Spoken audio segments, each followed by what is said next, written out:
चलिए आइए आज हम जो है आप लोगों को संविधान का निर्माण कैसे हुआ इसके बारे में बताते हैं। ठीक है, तो हम सबसे पहले स्टार्ट करते हैं संविधान का निर्माण। हेडिंग आप लोग डालिए।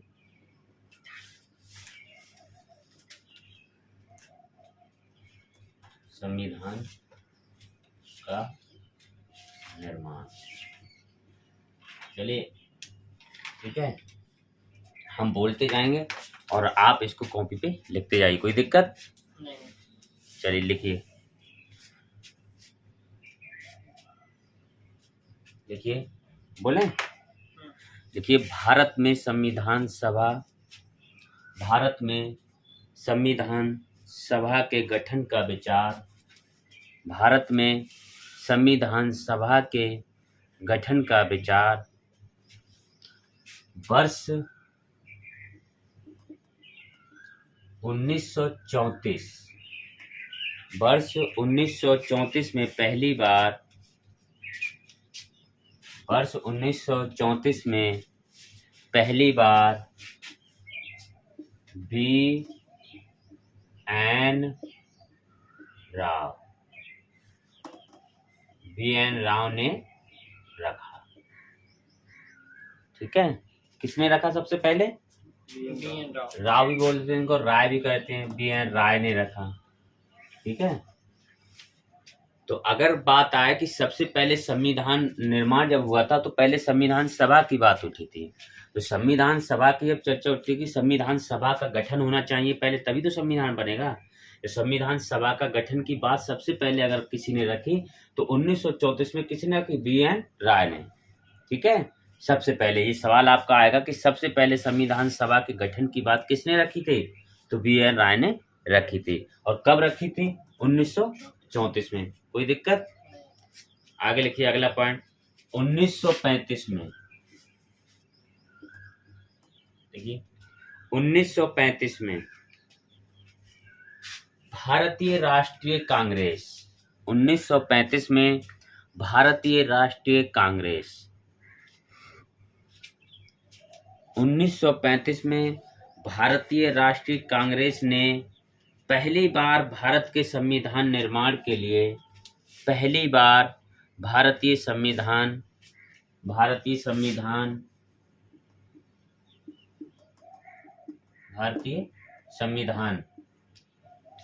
संविधान निर्माण के लिए आधिकारिक रूप से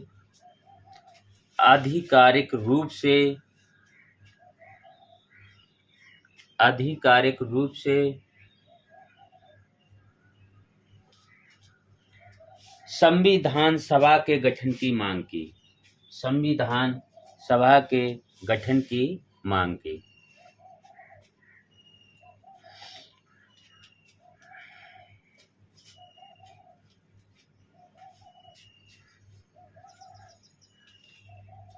यहाँ समझे इतनी बात कि आधिकारिक रूप से 1935 में भारतीय राष्ट्रीय कांग्रेस ने आधिकारिक रूप से क्या संविधान के निर्माण के लिए संविधान सभा के गठन की मांग की थी। ठीक है, अब अगला लिखिए, अगला पॉइंट लिखिए। 1938 में भारतीय राष्ट्रीय कांग्रेस की ओर से पंडित जवाहरलाल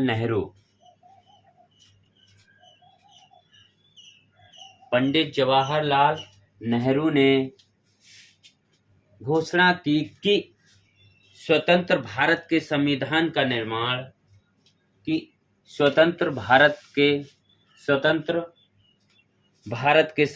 का निर्माण वयस्क मताधिकार के आधार पर वयस्क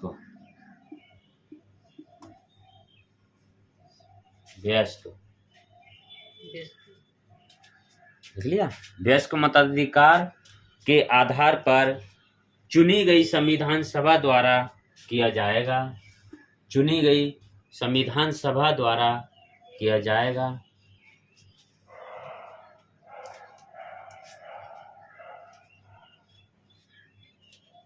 चुनी गई संविधान सभा द्वारा किया जाएगा और इसमें कोई बाहरी हस्तक्षेप नहीं होगा और इसमें कोई बाहरी हस्तक्षेप नहीं होगा।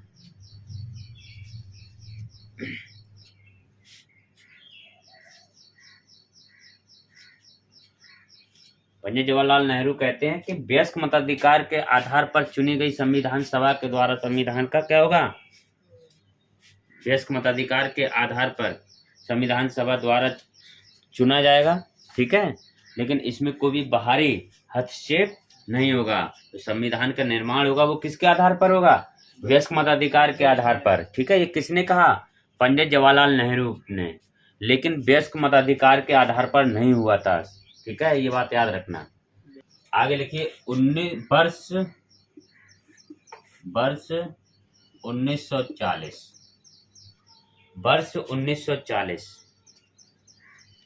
वर्ष 1940 में ब्रिटिश सरकार ने संविधान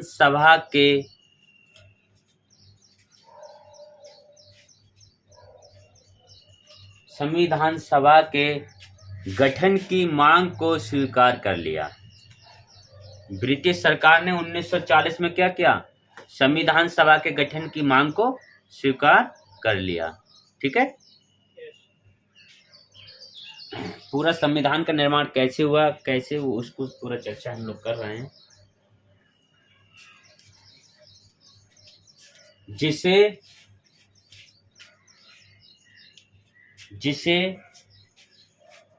1940 के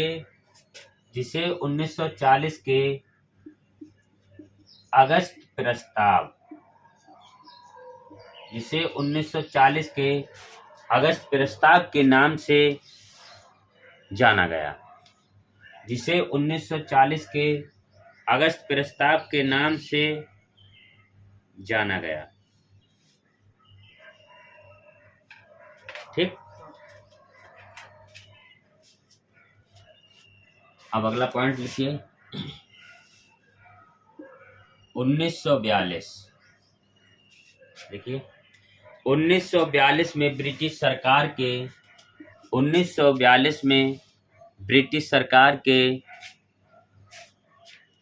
कैबिनेट मंत्री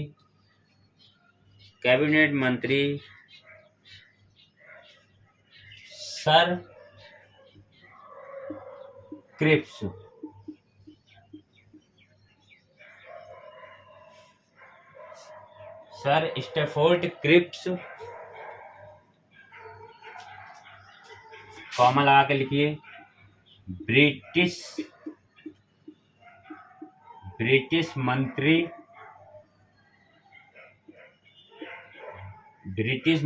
मंत्रिमंडल के एक सदस्य, ब्रिटिश मंत्रिमंडल के एक सदस्य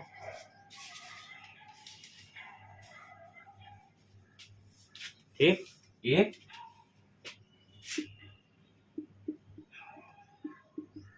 सदस्य कॉमा एक स्वतंत्र संविधान के निर्माण के लिए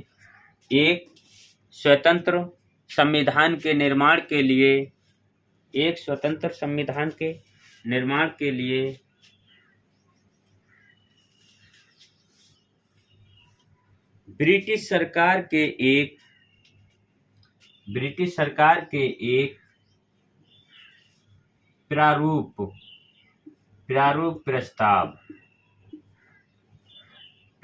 प्रस्ताव के साथ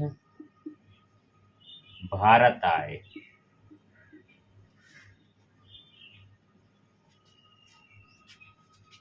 ठीक है, कब भारत आए? 1942 में। किस रूप में आए? एक प्रारूप प्रस्ताव के लेकर आए थे ये, कि संविधान के निर्माण के लिए, कि संविधान का निर्माण कैसा हो उसके लिए एक प्रस्ताव लेकर आए थे। कौन आए थे? सर स्टैफोर्ड क्रिप्स और ब्रिटिश मंत्रिमंडल के एक सदस्य थे, जो एक स्वतंत्र भारत के लिए, एक संविधान निर्माण के लिए एक प्रस्ताव लेकर आए थे 1942 में। ठीक है, कोई दिक्कत नहीं। लिखो आगे। अगला पॉइंट लिखिए, क्रिप्स प्रस्ताव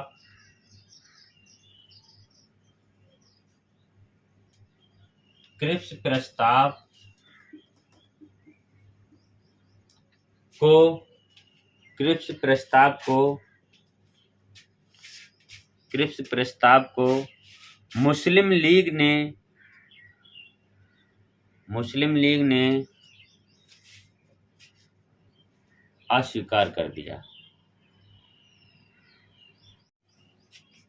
ये हो गया। अब देखिए आगे,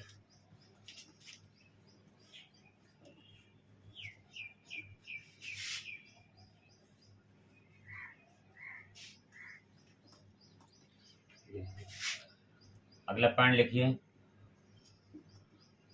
अंततः भारत में एक कैबिनेट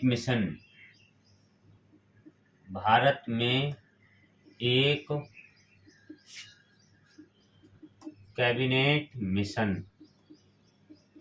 को भेजा गया। अंततः भारत में एक कैबिनेट मिशन को भेजा गया।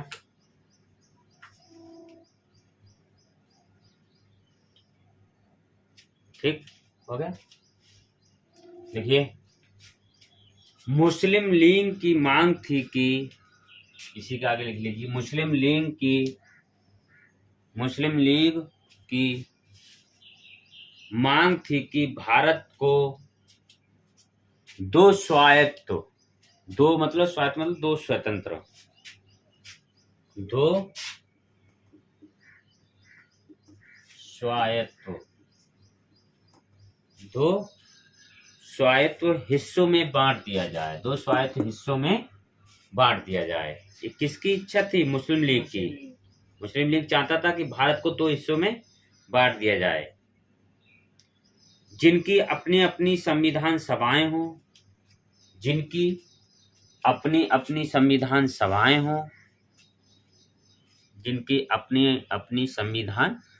हों, इस योजना ने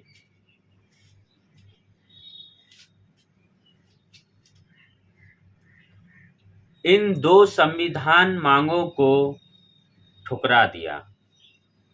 इन दो संविधान मांगों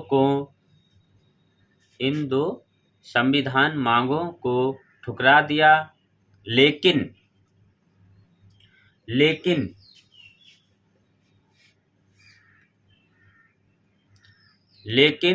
उसने ऐसी संविधान निर्माण की योजना रखी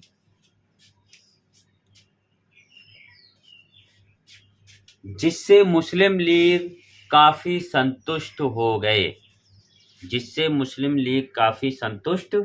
गए। मतलब कैबिनेट मिशन जो आया था उसने ऐसी संविधान निर्माण की व्यवस्था रखी कि जिससे मुस्लिम लीग जो दो स्वायत्त हिस्सों की बात कर रहे थे, अलग संविधान की बात कर रहे थे कि अलग अलग संविधान हो दोनों का, तो उसको ठुकरा दिया उसने। और उन्होंने क्या कहा कि उन्होंने जो है ऐसे प्रस्ताव रखा, संविधान निर्माण की व्यवस्था ऐसी रखी, ऐसी योजना बनाई कि जिससे मुस्लिम लीग जो है काफी संतुष्ट हो गई। ठीक है।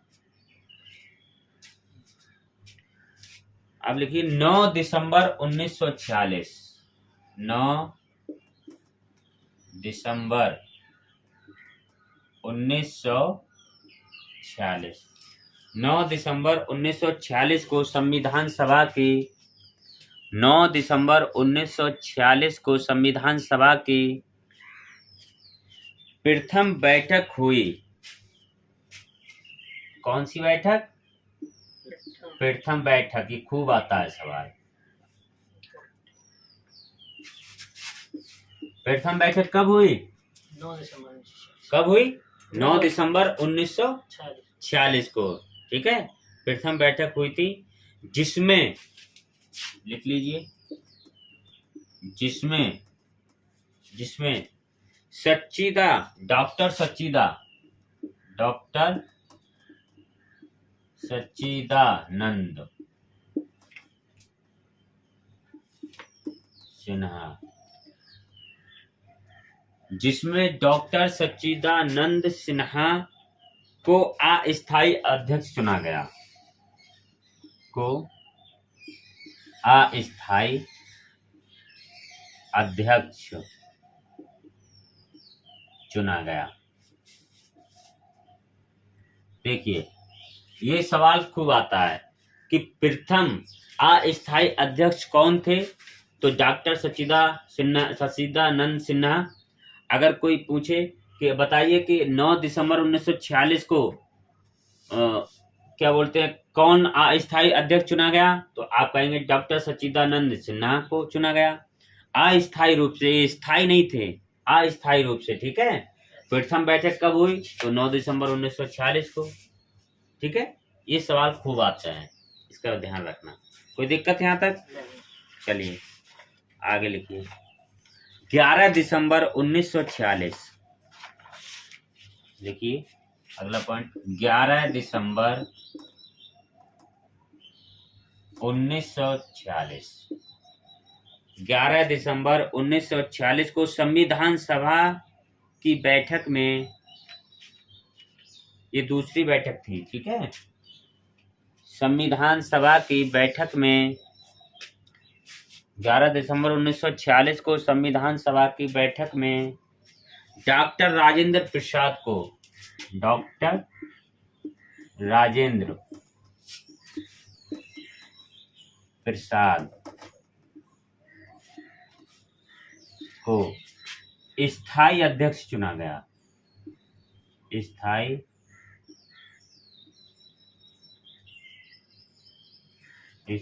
अध्यक्ष चुना गया।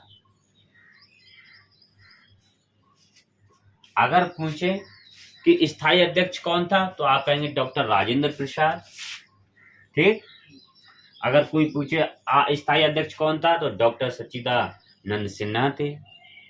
अगर पूछा जाए आपसे सवाल कि डॉक्टर राजेंद्र प्रसाद को कब स्थायी अध्यक्ष चुना गया, तो 11 दिसंबर 1946 को।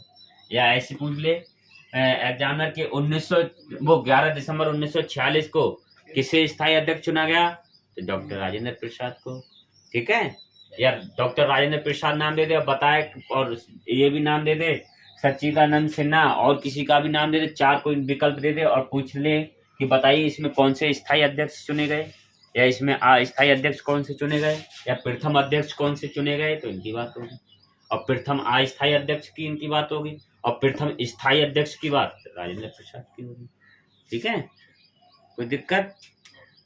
अगला पॉइंट लिखिए। टी कृष्णाचारी, टी कृष्णाचारी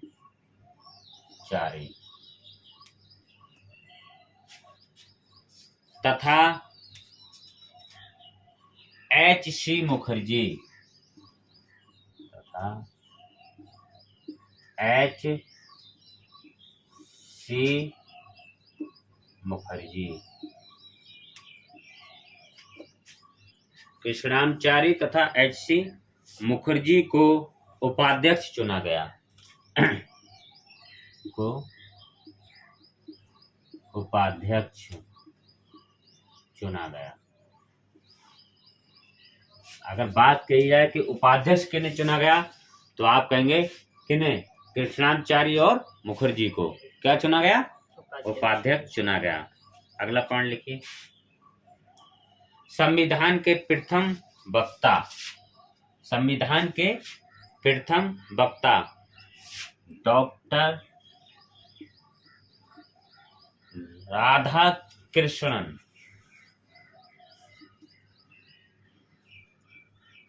राधा कृष्ण भी बोलते हैं, राधा कृष्ण भी कह देते हैं, थे। ठीक है, अगर आप बात करें कि संविधान के प्रथम वक्ता कौन थे, संविधान के प्रथम वक्ता कौन थे, डॉक्टर राधा कृष्ण। ठीक है, प्रथम वक्ता। इस तरीके के सवाल आपसे पूछे जाएंगे। ठीक है, और पूछे जाते हैं। अगला पॉइंट लिखिए। संविधान निर्माण की दिशा में पहला कदम, संविधान निर्माण की दिशा में पहला कदम जवाहरलाल नेहरू द्वारा प्रस्तुत उद्देश्य प्रस्ताव था।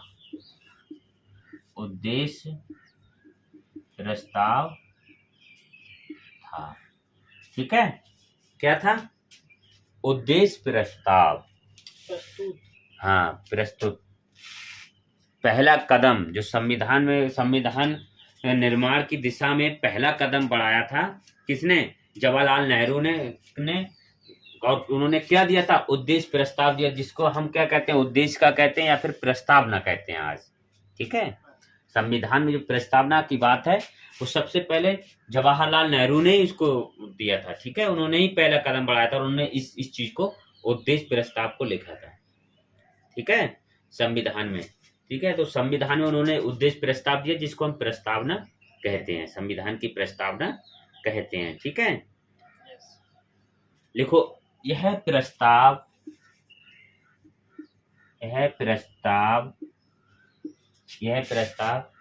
13 दिसंबर 1946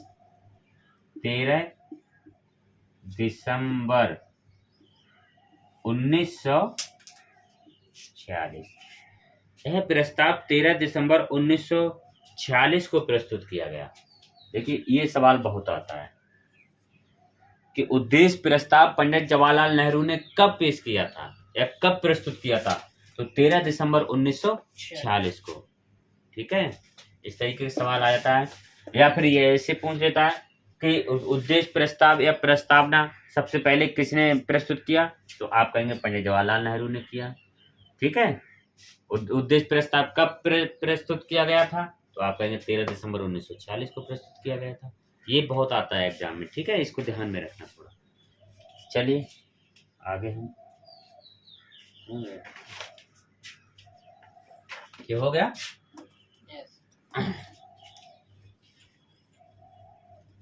समझ पा रहे हैं आप लोग? यस। कोई दिक्कत तो नहीं हो रही? नहीं। अगला पॉइंट लिखिए। देखिए, उद्देश्य प्रस्ताव को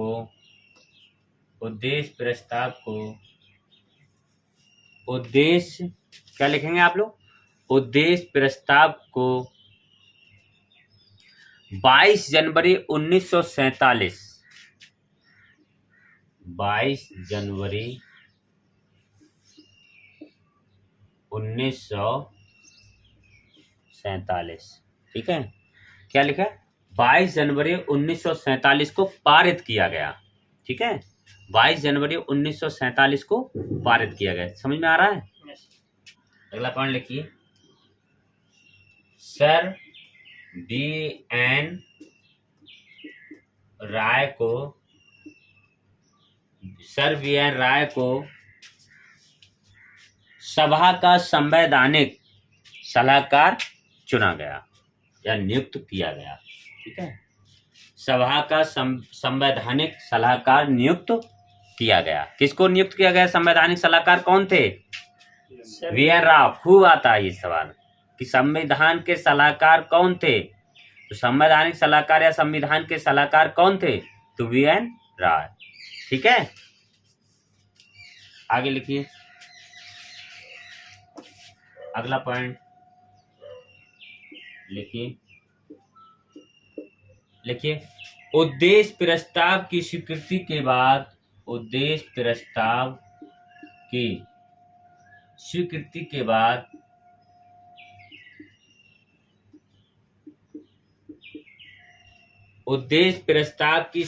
के बाद ही संविधान सभा ने संविधान निर्माण के विभिन्न पहलुओं के संबंध में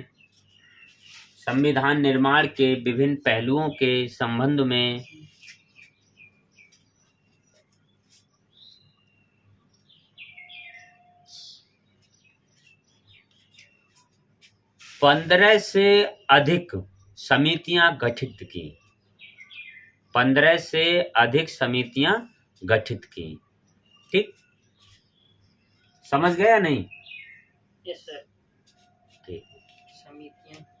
गठित, हाँ गठित की।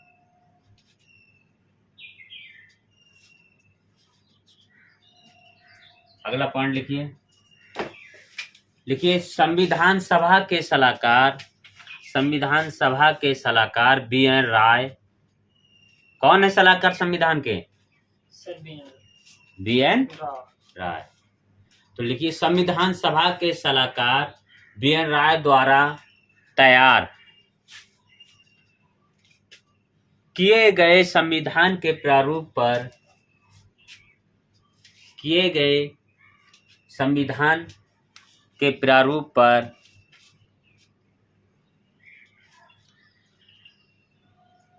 विचार विमर्श करने के लिए, विचार विमर्श करने के लिए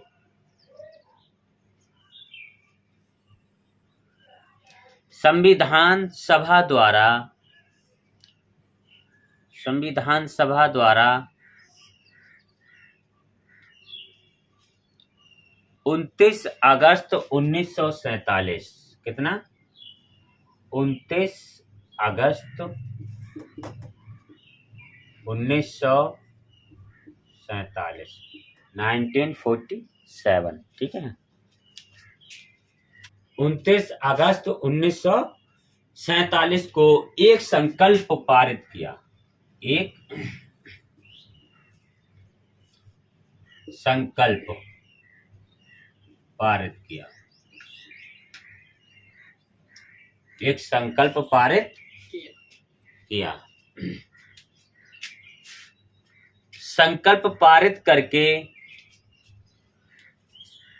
संकल्प पारित करके प्रारूप समिति का गठन किया, संकल्प पारित करके प्रारूप समिति का गठन किया।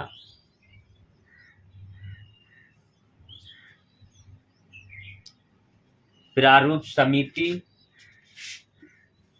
प्रारूप समिति के अध्यक्ष, प्रारूप समिति के अध्यक्ष डॉक्टर भीमराव अंबेडकर को चुना गया। किसको चुना गया? डॉक्टर भीमराव अंबेडकर, भीमराव अंबेडकर को चुना गया। ये सवाल बहुत आता है कि प्रारूप समिति के अध्यक्ष कौन थे?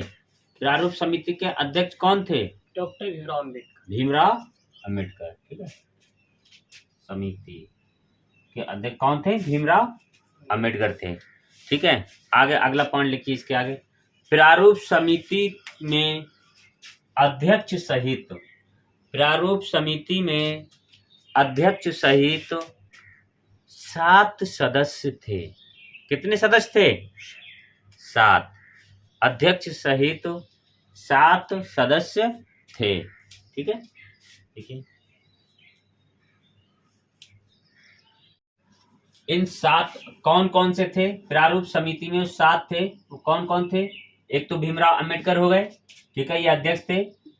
एक तो ये हो गए, ठीक, पहला। और दूसरे फिर कौन? ये इनको पहला मान लीजिए आप, इस तरीके से लिख लीजिए चाहे।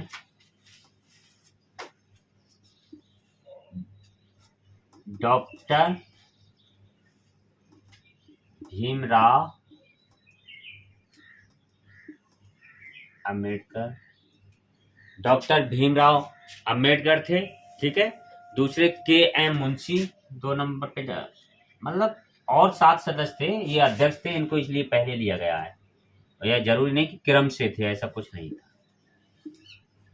अध्यक्ष ये कौन थे? समझ रहे हैं आप लोग? ये अध्यक्ष थे। फिर के एम मुंशी, के एम मुंशी, ठीक है। N G Iyengar, N G Iyengar, ठीक, N G Iyengar. DP Khaitan, अगले लिखिए, D P Khaitan, DP Khaitan, ठीक। सैयद मोहम्मद शहादुल्ला,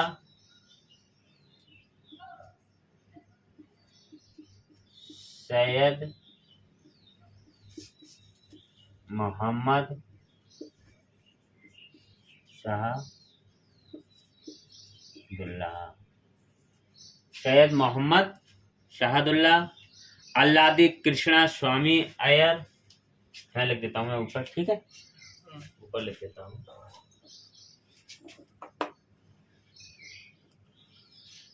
अगला लिख दीजिए, अल्लादी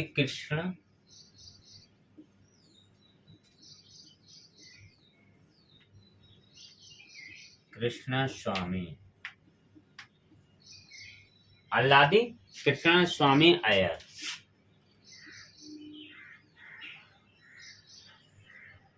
ठीक। ये 6 नंबर यहाँ पर डाल के लिख लीजिए। और 7 नंबर पे लिख लीजिए माधव राव, माधव राव। ये 7 सदस्य थे, एक भीमराव अंबेडकर अध्यक्ष थे और 6 अन्य सदस्य थे, ठीक है। एक भीमराव अंबेडकर और 7 अन्य सदस्य थे। आगे कुछ सदस्य बदल जाते हैं, वो कैसे, इनमें कोई बदलाव होता है, देखिए समझिए।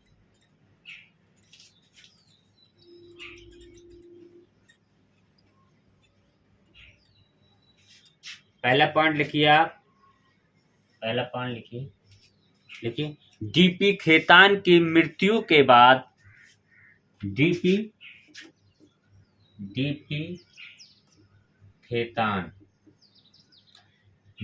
खेतान की मृत्यु के बाद इनकी जगह पर टी कृष्णाचारी चुने गए। टी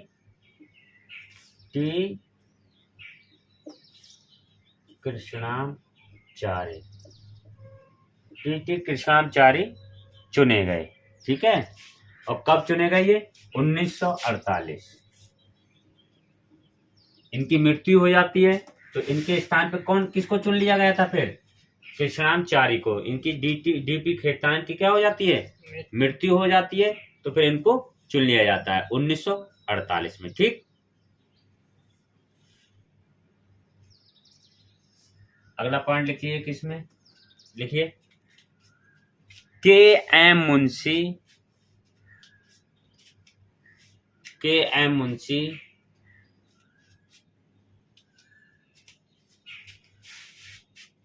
एन.जी. अयंगर, लिखवाए हैं अभी हम आपको, के.एम. मुंशी एन.जी.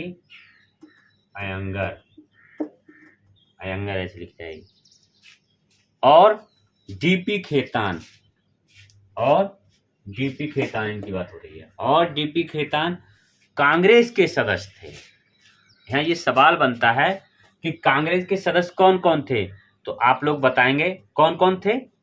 मुंशी, के.एम. मुंशी, ठीक है, और एन.जी. अयंगर और डीपी खेतान, ये कांग्रेस के सदस्य थे, ठीक है। लेकिन डीपी खेतान की बाद में मृत्यु हो जाती है तो ये कृष्णाचारी आ जाते, वो अलग बात है, लेकिन ये कांग्रेस के सदस्य थे। ये सवाल आता है कि कांग्रेस के सदस्य कौन कौन से थे। अब अगला पॉइंट लिखिए, लिखिए सैयद मोहम्मद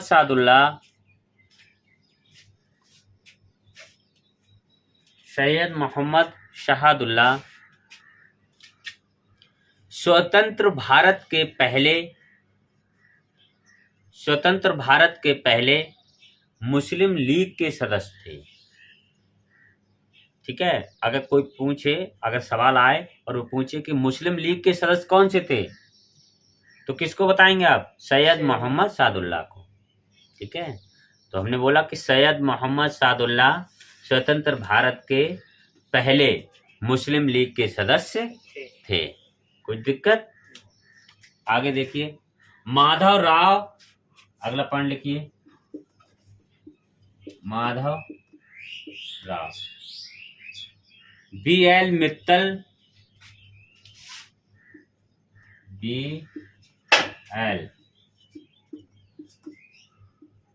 मित्तल के स्थान पर चुने गए। माधवराव BL मित्तल के स्थान पर चुने गए। मित्र भी कहीं कहीं आ जाता है, मित्तल का नाम मित्र भी आ जाता है, ठीक है। तो जो माधवराव चुने गए वो किनके स्थान पर चुने गए? BL मित्तल के स्थान पर चुने गए थे, ठीक है। कोई दिक्कत? चलिए इसके बाद में अब हम आपको संविधान सभा के जो है संरचना के बारे में बात करेंगे। क्या बात करेंगे?